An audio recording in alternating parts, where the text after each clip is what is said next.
AB party বিলুপ্ত করে দিয়ে জনাব মুজিবুর রহমান মঞ্জু এনসিপির সাথে যুক্ত হচ্ছেন, বা এবি পার্টির একটা বড় অংশ যেহেতু এনসিপির সাথে যাচ্ছে, মঞ্জু ভাইও আসলে এনসিপির সাথে যাওয়াটা একটু কনসিডার করতেছেন। আপনি কি এই সম্পর্কে কিছু বলবেন কিনা? ধন্যবাদ খালিদ ভাই। এখানে আমাদের আজিজুল বারী হেলাল যদিও মন্ত্রী হতে পারেন নাই, তারপরে পরিবেশ মন্ত্রী। আসলে আমি আপনাকে বলি, প্রথম কথা হচ্ছে যে একদম খোলামেলাই বলি, সেটা হচ্ছে এবি পার্টি এবং এনসিপি, এই দুটো রাজনৈতিক দলের মধ্যে নীতিগত, কর্মকৌশলগত এবং বিশেষ করে জুলাই অভ্যুত্থানের পরে আমরা যে নতুন রাজনৈতিক বন্দোবস্তের আকাঙ্ক্ষা চেয়েছিলাম, এবং তারও আগে সাম্য, মানবিক মর্যাদা এবং সামাজিক সুবিচারের ভিত্তিতে বাংলাদেশকে, যে আমাদের মুক্তিযুদ্ধের অভিপ্রায়ের উপর বাংলাদেশকে বিনির্মাণের আমাদের একটা রাজনৈতিক অঙ্গীকার ছিল।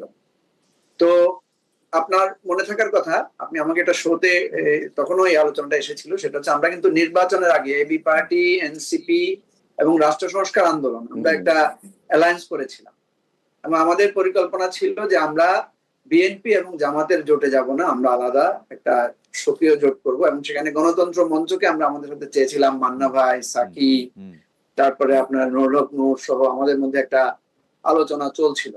এবং রাষ্ট্র সংস্কার আন্দোলন আপনাদের সঙ্গে ছিল, রাষ্ট্র সংস্কার আন্দোলন আপনার সঙ্গে ছিল, রাষ্ট্র সংস্কার আন্দোলন ছিল। আমরা শেষ পর্যন্ত সেটা করতে না পেরে রাষ্ট্র সংস্কার আন্দোলন, এনসিপি, এবি পার্টি মিলে আমরা একটা গণতান্ত্রিক সংস্কার জোট করেছিলাম।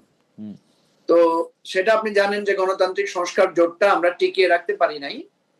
যখন বিএনপি এবং জামাতের মধ্যে স্ট্রং দুটো ইলেকট্রাল অ্যালায়েন্স ফাংশন করা শুরু করলো, তখন আমাদের তরুণ বন্ধুদের মধ্যে অনেকের চিন্তা আসলো যে নির্বাচনে যদি আমাদের ভালো করতে হয় তাহলে আমাদেরকে কোনো না কোনো অ্যালায়েন্সে যেতে হবে, কারণ এবারের নির্বাচনে আসলে আমরা যেটা চেয়েছিলাম ত্রিমুখী অবস্থা, এটা আসলে ত্রিমুখী হচ্ছে না, এটা দ্বিমুখী হয়ে যাচ্ছে।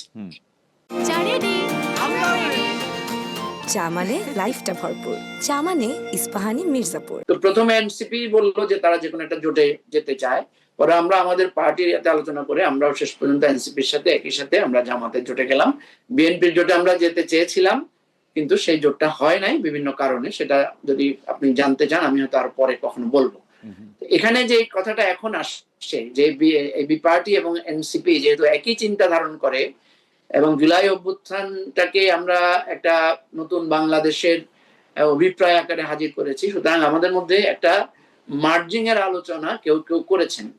কিন্তু সমস্যাটা যেখানে, সেটা হচ্ছে আপনি জানেন যে এনসিপি এখনো তাদের কোনো কাউন্সিল তারা করেনি এখন পর্যন্ত। এখন পর্যন্ত তাদের সাংগঠনিক কর্মপদ্ধতি, কর্মনীতি তারা এখন চূড়ান্ত করতে পারে নাই।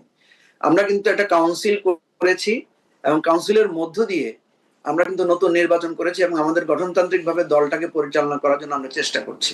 তো এখন যদিও আমাদের উভয় দলের মধ্যে সুসম্পর্ক আছে, উভয় দলের মধ্যে খুবই হৃদ্যতাপূর্ণ আলোচনা আছে, কিন্তু যেহেতু এনসিপির এখনো কাউন্সিল হয় নাই এবং এনসিপি এখনো গঠনতান্ত্রিক কার্যক্রমটা সেভাবে গুছিয়ে শুরু করে নাই, এবং এনসিপি আপনারা দেখছেন প্রতিদিনই কিছু লোক এনসিপিতে জয়েন করছে, আবার এনসিপিতে কিছু লোক পদত্যাগের ঘটনাও ঘটছে।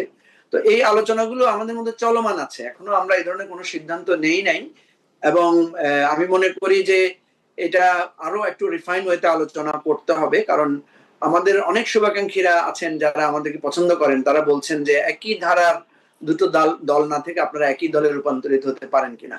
আমি আপনাকে যেটা খোলামেলা বলছি, আলোচনা আছে, কিন্তু এখনো আমরা সে ধরনের কোনো সিদ্ধান্তে আমরা উপনীত হতে পারিনি।